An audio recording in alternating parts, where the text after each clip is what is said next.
جهات عادة كتجمع بين الكرة المغربية والكرة الليبية سواء على مستوى المنتخبات كذلك على مستوى الأندية. هناك رفعت الكرة داخل مستطيل العملية، هذه محاولة، فرصة الهدف، فرصة الهدف، هدف أول، هدف أول لفائدة المنتخب الوطني المغربي، جاء في حدود الدقيقة الثانية بواسطة آدم بوغازير.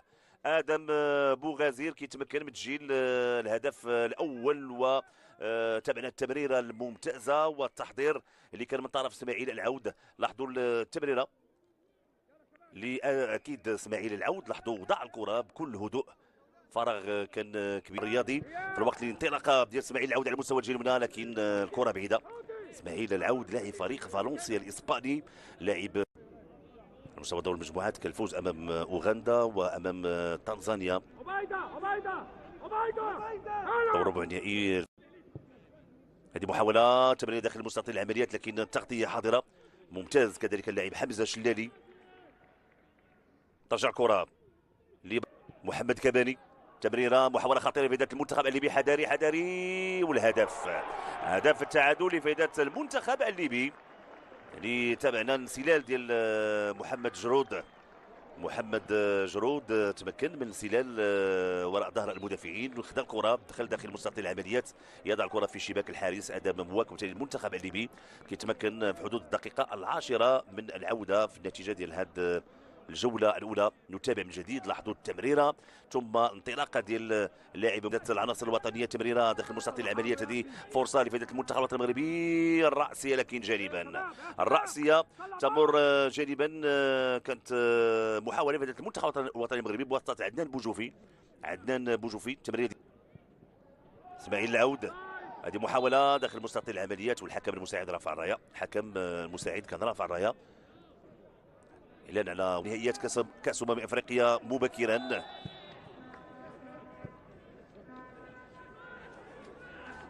خرج من العناصر الوطنيه ترى تنفيذ هذا الخطا، لعبت الكره دائريه، حذري من هذه المحاوله، مرات جانبا الراسيه، مرات جانبا، مره اخرى بواسطه اللاعب محمد جرود، لاعب كيبان بان عنده امكانيات جيده،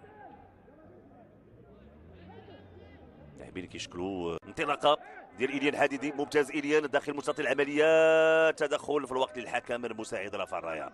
كانت في الوقت تبادل المحاوله، محمد كباني المراوغه خطيره لكن تغطيه حاضره، لازم يبعد الكره، حذاري من الان من المحاولات وكذلك ردة فعل ديال المنتخب الليبي. هذه محاولة إمكانية العرضية، رفعت الكرة في القائمة الثاني، اسماعيل العود، الرأسية مرات جانبا، هديئة محمول، هذه محاولة إمكانية العرضية، رفعت الكرة، إمكانية تسديد مرات جانبا، اسماعيل العود يسدد، أعتقد من الكرة لمست أحد المدافعين وتحولت للركنية، كان بإمكان هذا الركنية في القائمة الثاني، كرة خارج أرضية الملعب.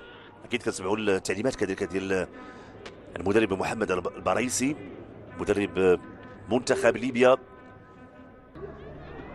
نعتذر على بعض القطاعات القادمة من المصدر. مباراة كتدور بكاباني داخل مستطيل العمليات، تمريرة، تسديدة، تدخل الحارس أدم مواك، حديدي، الكرة بالكعب لكن كتمشي فوق المرمى، اعتقد بواسطه هذه محاوله على مستوى الجهه اليسرى لفائده المنتخب الوطني المغربي، تسديده مرات جانبا، محاوله ممتازه بواسطه اسماعيل العود الذي يسدد، كره تمر جانبا، كانت محاوله لفائده المنتخب.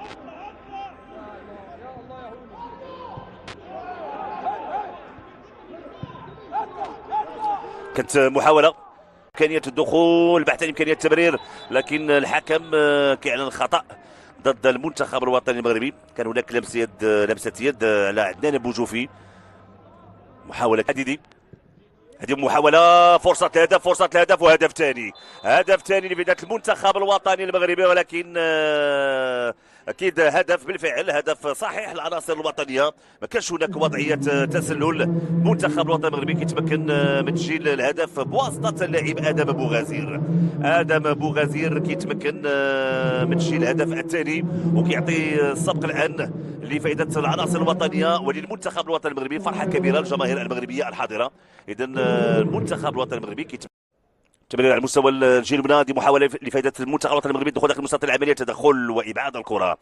كانت محاوله ممتازه للعناصر الوطنيه، انطلاقه ديال اللاعب والمدافع مهدي محمول على مستوى الجهه اليمنى. هذه محاوله فائده العناصر الوطنيه، امكانيه العرضيه، رفعت الكره الراسيه مرات جانبا، الراسيه مرات جانبا بواسطه اللاعب. هذه محاوله تدخل الدفاع دائما بحث عن امكانيه الوصول لمستطيل العمليات. المنتخب الوطني المغربي تلعبات ممتازه من ادم بوغازير لاسماعيل العود، لكن التغطيه حاضره من طرف عياد ابراهيم. عياد هو اسماعيل العود، الحكم كيطلب، الحكم المساعد امكانيه التمرير لادم بوغازير، طلب الكره، محاولة التمرير من ابراهيم فايق، بحث على اللاعب عدنان بوجوفي، لكن التغطية الدفاعية كانت اللاعب عدنان بوجوفي. كانت المحاولة في الوقت الرأسية والهدف، هدف ثالث لفائدة المنتخب الوطني المغربي. إذا الوصول للمرمى والوصول للشباك، عدنان بوجوفي كيتمكن من وضع الكرة، هدف ثالث لفائدة العناصر الوطنية. بعدما تابعنا المحاولة اللي كان بإمكان لاعب إبراهيم فايق أنه يمرر في اتجاه اللاعب عدنان بوجوفي، تكون هناك ردة الفعل حذري من هذه المحاولة، تسديدة مرات فوق المرمى. اللاعب أناس الريفي اللي دخل خلال هذه الجولة الثانية هو اللي كان وراء هذا الكرة. نتابع هذه محاولة في ذات المنتخب الوطني المغربي، ادم بوغازير، لكن الكرة بعيدة